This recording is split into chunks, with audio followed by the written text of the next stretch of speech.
ሰላም ውድና የተከበራችሁ የደብሊው ጎ ቲዩብ ቤተሰቦች እንዴት አላችሁልኝ? በያላችሁበት ሰላማችሁ ብዝት ይበልልኝ እያልኩ ሁሌም ተፈጥሮ ድንቅ ነች ቃላችን ነው። በጥልቀትና እንዲሁም ከተፈጥሮ ጋር ማሳለፍን የሚያክል ነገር የለም። ዛሬም መንፈስን ከሚያድስና የገነት ምሳሌ ከሆነው የጢስ አባይ ፏፏቴ ጋር አብረን እንቆያለን። ቪዲዮውን ላይክ በማድረግ አበረታቱኝ። እንዲሁም አዲስ ከሆናችሁ ቪዲዮውን ሰብስክራይብ ማድረግ ቤቱን አይረሳ የሁሌም መልእክታችን ነው።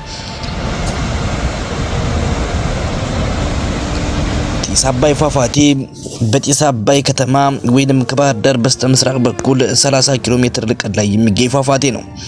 ፏፏቴው የሚፈጠረው ከ40 እስከ 50 ሜትር ተዘርግቶ መሬትን ሰንጥቆ የሚተመው የአባይ ወንዝ ሜዳን ሲጨርስ 400 ሜትር ስፋት ባለው ገደል ውስጥ ተወርውሮ ሲገባ ነው። ጢስ አባይ ስያሜውን ያገኘው አባይ ማለት በአማርኛ ሰዋሰው ትልቅ ወይንም ገናና ማለት ሲሆን ውሃው በገደል ውስጥ ገብቶ ከታች ሲያርፍ የሚፈጥረው እጅግ ማራኪ የሆነ የነጎድጓድ ድምጽና አካባቢውን እንደ ጢስ የሚሸፍን የውሃ ብናኝም ይስተዋላል። በዚህም ጢስ አባይ የሚል ስያሜም አግኝቷል።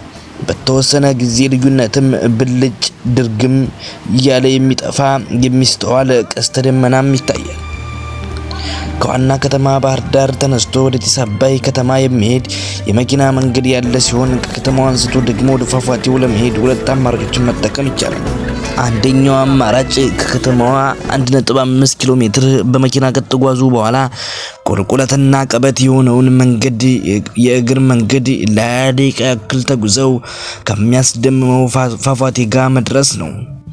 ሁለተኛውና ሌላኛው አማራጭ ደግሞ እዚያው ወንዙ አካባቢ የሚሰሩ ደንገል የተሰኘ ጀልባ በመጠቀም ከፏፏቴው አፍና ከሚያስደምመው ቦታ መድረስ ይቻላል።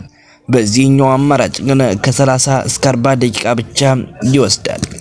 ሌላውና አስደናቂው የማህበረሰቡ አቀባበል እንግዳ ሲመጣ ወንድም እህት ብሎ በመቀበል ልዩ ልዩ በሆኑ የኪነ ጥበብ አቀነባበርም ያስተናግዳሉ። ከነዚህም አንዱ የዋሽንት ጉርጉሯቸውና ቀረርቷቸው ልዩ ነው። በልዩ ልዩ የተለያዩ ክዋኔዎች እንዲሁም ደግሞ በቀረርቶ በምግብ በመስተንግዶ በልዩ አድናቆት በቦታው ላይ መድረስ ሌላው የማህበረሰብ ልዩ ተፈጥሮ ነው። በ2011 ዓመተ ምህረት በሀገራችን ጠበብት በቅርቡ የተሰራውና 400 ኪሎ ግራም ፐር ካሬ የሚሸፍነው የመሸከም አቅም ያለው እንዲሁም 81 ሜትር ርዝመትና 1 ሜትር የጎን ስፋት ያለው ተንጠልጣይ ድልድይም ሌላው የአለታ ድልድይ ነው። ይህ መዳረሻ በቅርቡ የተሰራ ነው እንጂ ሌሎች በነሱሲኒዮስና በቀደምት የተሰሩ እነ እንቁላል ድልድይና የመሳሰሉ ትልልቅና ተፈጥሮ ጋር የሚሄዱ ድልድዮችም አሉት። የተለያዩ አርቲስቶች፣ ታዋቂ ሰዎች፣ የሀገር ሽማግሌዎችና ሁሉም የማህበረሰብ ክፍል በክረምት ወይንም በበጋ በመሄድ ሀገራቸውን ታሪካቸውን ከማስተዋወቅ የበለጠ መንፈሱ ጋር በትልቅ ይደሰታሉ። በቦታው መድረስ የመንፈስ እርካታ ያለው ስሜት ልዩ ነውና ዘመናት፣ መንግስታት፣ ትውልድም ለትውልድ እየተቀባበለ ያልፋል።